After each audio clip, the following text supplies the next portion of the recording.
सूरज सा चमके हम स्कूल चले हम। स्कूल 40 साल के लंबे इंतजार के बाद खुलता है। वहाँ ना सड़क है, ना बिजली, ना पानी और ना ही सीवर की सुविधा। हम इस शानदार नई स्कूल बिल्डिंग का उद्घाटन कर रहे हैं। लेकिन इस स्कूल के उद्घाटन हो जाने के बाद वो स्कूल लंबे समय के लिए बंद हो जाता है। तैयार नहीं हुआ है, जुलाई तक होगा। एक तरफ तो ये खुशी है कि ये स्कूल बन के तैयार हो गया लगभग, लेकिन हमें इस बात का काफ़ी दुख भी है कि आज मई का महीना है और 2025 हो गया। ये वाला स्कूल जो नया स्कूल है, इसके अंदर ना तो कोई एडमिशन हो रहा है, ना उस विषय पे कोई जानकारी है। मैं इस समय मौजूद हूँ किराड़ी के उस स्कूल के सामने, जिसकी नई बिल्डिंग चमचमा तो रही है, लेकिन यहाँ पर बच्चों का भविष्य अभी भी अंधकार में दिख रहा है। जनवरी में मुख्यमंत्री आतिशी ने यहाँ पर इस नए स्कूल का उद्घाटन किया। लोगों को ये उम्मीदें जताई कि इस साल से उनके बच्चे नए स्कूल में पढ़ पाएंगे, लेकिन जनवरी से मई का महीना हो चुका है। अभी तक इस स्कूल पर जो ताला तब से लगा हुआ था बरकरार है। हाईकोर्ट ने भी 4 से 5 बार डीडीए को, दिल्ली गवर्नमेंट को, एजुकेशनल डिपार्टमेंट को फटकार लगाई है कि उनके बार बार कहने के बावजूद भी इस स्कूल में बच्चों का एडमिशन क्यों नहीं हो रहा है। पर प्रशासन का कहना है कि यहाँ पे ना तो बिजली की सुविधा पूरी तरीके से मुहैया हो पाई है, ना ही सीवर और ना ही पानी की। लोग इसी आस में बार बार इस स्कूल का दरवाज़ा खटखटाते हैं, पूछते हैं कि हमने पुराने स्कूल से तो बच्चों का एडमिशन कट करवा दिया है, नया एडमिशन कब मिलेगा। आइए जानते हैं लोग अपनी उम्मीदों को अपने सामने मरते हुए कैसे देख रहे हैं। साल 2025 की शुरुआत में 6 जनवरी को तत्कालीन मुख्यमंत्री रही आतिशी ने किराड़ी के प्रेम नगर में एक सरकारी स्कूल का उद्घाटन किया। बताया कि स्कूल में बने 72 कमरों में से 37 में क्लासेस चलेंगी और 8 रूम में हाईटेक लैब्स होंगे। किराड़ी का इलाका एक ऐसा इलाका है जिसको एक समय पे बहुत पिछड़ा हुआ माना जाता था, जहां पे पूर्वांचल से आए हमारे भाई बहन कच्ची कॉलोनियों में रहते थे, जहां माना जाता था कि सड़क नहीं होती, सीवर नहीं होता, पानी का इंतजाम नहीं होता, बच्चों के पढ़ने लिखने के लिए स्कूल नहीं होता। 10 साल पहले इस इलाके का ये हाल था कि नहीं था? आज जब हम इस शानदार नई स्कूल बिल्डिंग का उद्घाटन कर रहे हैं, तो आज ये दिख रहा है कि प्रेम नगर का इलाका उस पिछड़े हुए दौर से, उस कच्ची कॉलोनी के दौर से, एक ऐसे दौर से जहां पे हमारे बच्चों के पास पढ़ने के लिए अच्छे स्कूल नहीं होते, आज उस दौर से निकलकर एक आधुनिक दौर में जा रहा है। हमारे बच्चों को अच्छा भविष्य देने के दौर में जा रहा है, हमारे बच्चों को अच्छी पढ़ाई लिखाई देने के दौर में जा रहा है। बताइए, इतनी शानदार बिल्डिंग क्या इलाके के किसी प्राइवेट स्कूल में है? क्या है कि नहीं है? लेकिन आज दिल्ली के सरकारी स्कूल में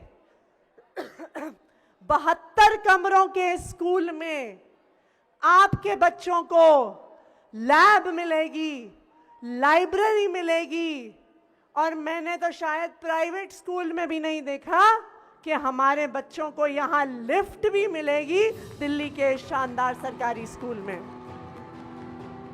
लेकिन जनवरी में स्कूल के उद्घाटन से लेकर अब तक स्कूल के हालात बदल गए हैं। 5 महीने बाद ही ये स्कूल इस नोटिस के साथ बंद कर दिया गया कि दाखिला लेने बाद में आना। कोर्ट का आदेश हुआ है हाईकोर्ट का, 15 जुलाई तक स्कूल चालू कर देगा, हो सकता है उससे पहले चालू हो जाएगा। चूंकि ये इस इलाके का एकमात्र स्कूल होगा, इसलिए 40 साल के लंबे इंतजार के बाद भी लोग रोज इस स्कूल के सामने इस उम्मीद से आते हैं कि शायद इस बार उन्हें निराश होकर ना लौटना पड़े।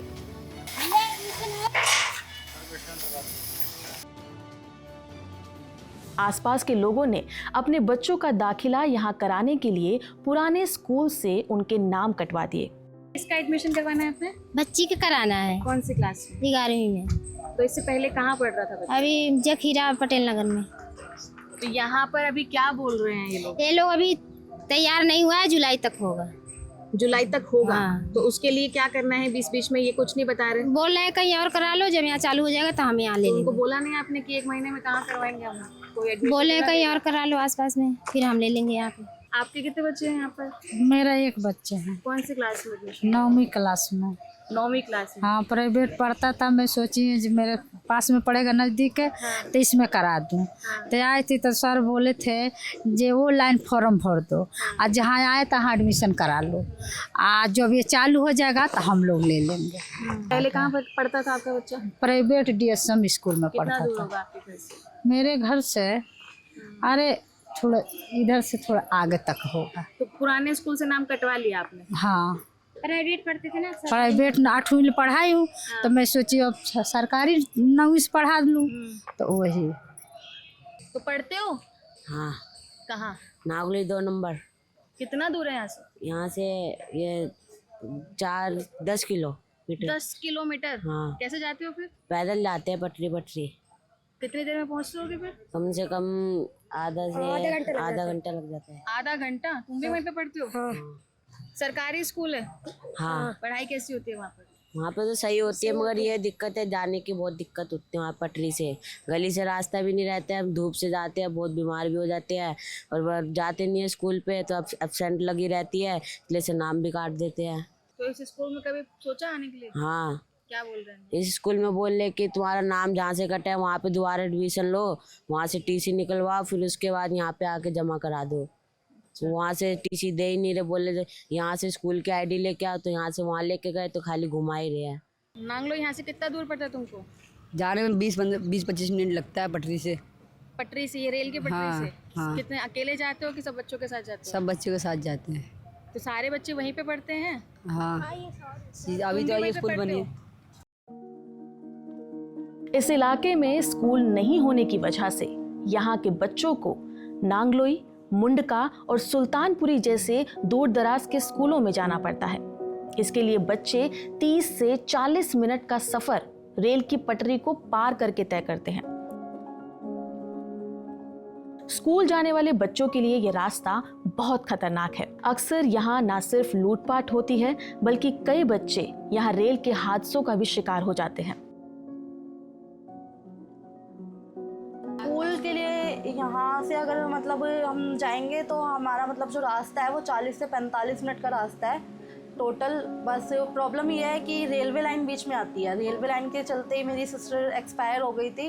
एक्चुअली हम वहाँ से आ रहे थे, आते टाइम ट्रेन आ रही थी, हमने ध्यान नहीं दिया, रेलवे लाइन क्रॉस करके हम उसके साइड में चल रहे थे तो एकदम से ट्रेन आई है, और ट्रेन के आते के साथ ही सिस्टर को वो ट्रेन का मतलब हवा का थोड़ा सा झटका होता है ना, सिस्टर वहीं पे गिर गई थी। और सिस्टर के गिरने के बाद में ही वहाँ पे मैं भी सिस्टर भी हम दोनों ही गिर गए थे। गिरने के बाद में मेरे को तो मतलब वहाँ पे जो थे ना, वहाँ पे रेलवे लाइन के साइड में जो लोग थे उन्होंने मेरे को तो खींच लिया, बट सिस्टर वहीं पे गिरी रह गई, तुरंत ही मतलब एक्सपायर हो गए थे वो वहाँ पे। मेरी सिस्टर जिस दिन एक्सपायर हुई थी उस दिन 2 लड़कियाँ और एक्सपायर हुई थी ट्रेन से।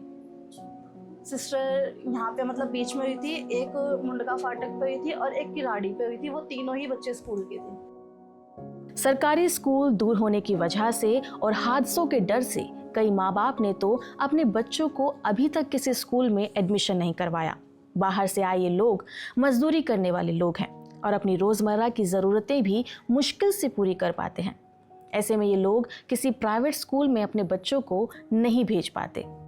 आपके बच्चे स्कूल जाते हैं? नहीं, अभी नहीं जाते हैं। क्यों नहीं जाते? अब प्राइवेट पढ़ाने के मेरे पास पैसे नहीं है।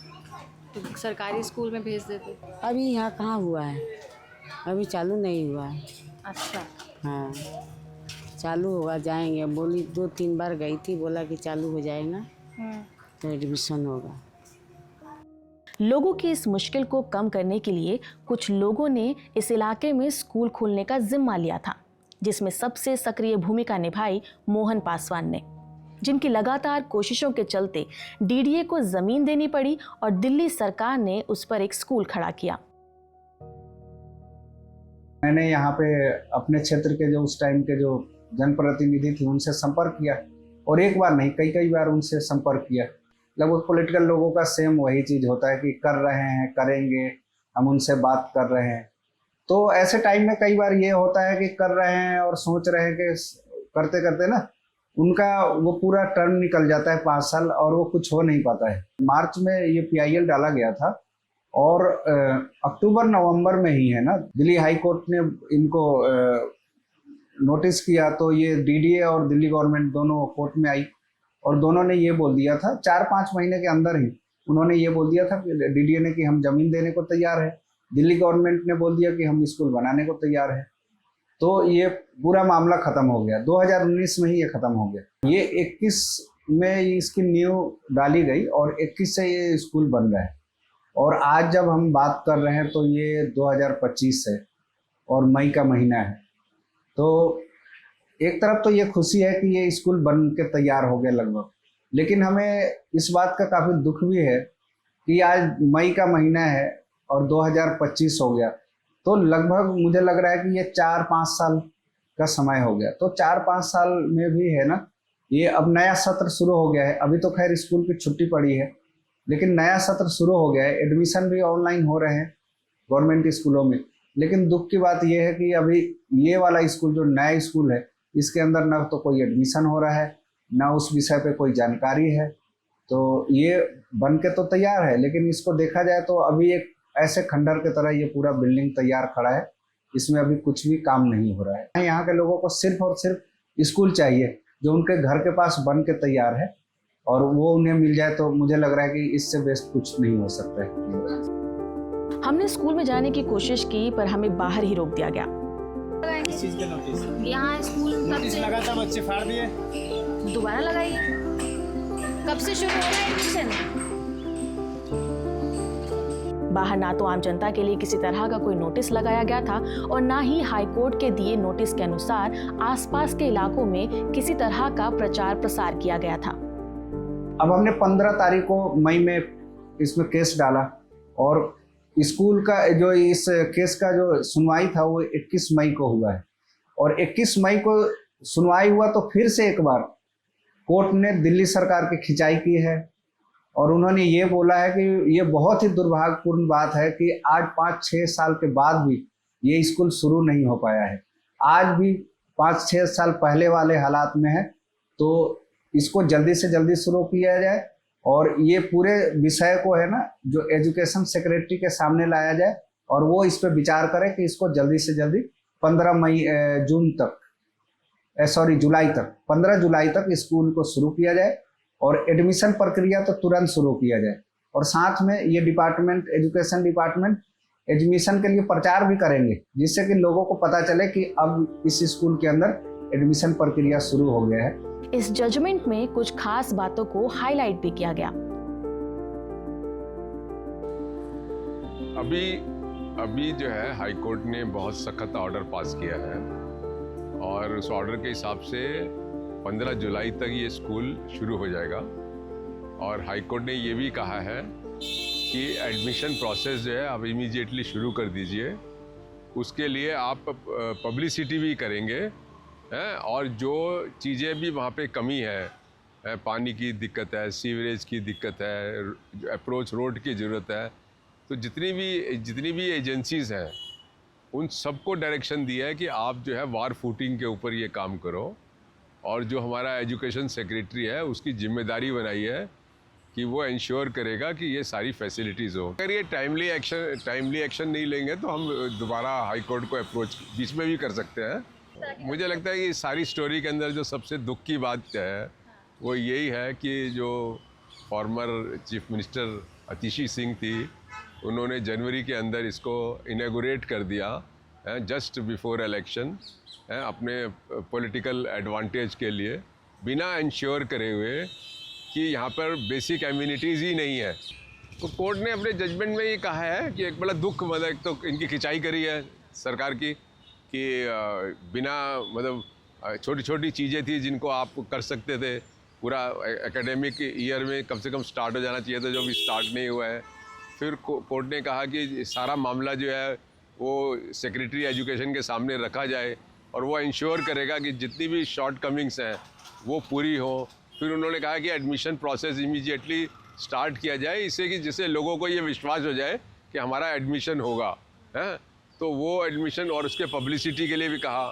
फिर सारी जितनी भी एजेंसीज़ हैं, चाहे सड़क बनाने वाली डीडीए है, चाहे वो जल बोर्ड है, चाहे सीवरेज का कोई डिपार्टमेंट है, सबको बोला कि आप सब वार फूटिंग पे काम करके जो है ये सब चीज़ें पूरी करो, जिससे कि 15 जुलाई तक ये एक्चुअल फंक्शन में स्कूल आ जाए। इस देश में यही सबसे ख़तरनाक चीज़ है कि जो लोग यहाँ हमारे काले अंग्रेज जो राज कर रहे हैं ना, उनको यहाँ पे जो आम आदमी के बच्चों की शिक्षा है, जो सरकारी स्कूलों में जाते हैं, सिर्फ दिल्ली की बात नहीं है, पूरे देश में यही हाल है कि उनको कोई चिंता नहीं है। इसीलिए इतना हाई ड्रॉप आउट है।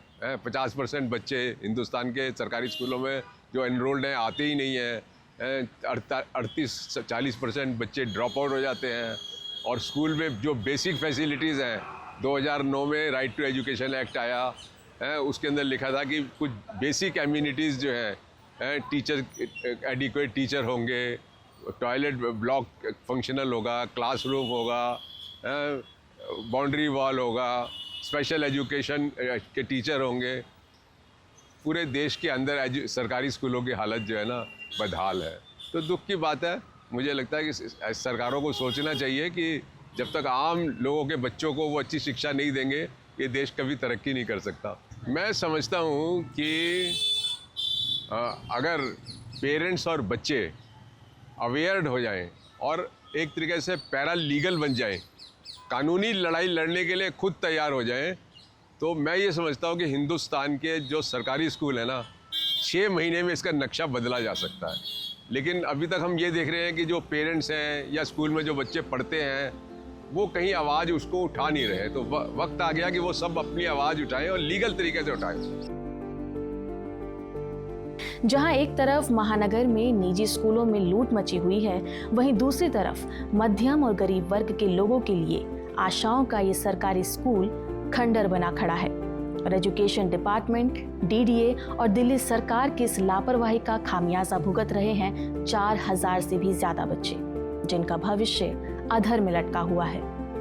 ये हालात बेहद दुखद और चिंताजनक हैं। शिक्षा के अधिकार के तहत जहां हर बच्चे को शिक्षा मिलनी चाहिए थी, वहीं किराड़ी के बच्चों को कब आसानी से इस अधिकार का लाभ होगा, ये बता पाना मुश्किल है। यह सवाल आज भी किराड़ी और दिल्ली की जनता के सामने खड़ा हुआ है, लेकिन इसका क्या फैसला होता है, ये तो वक्त ही बताएगा।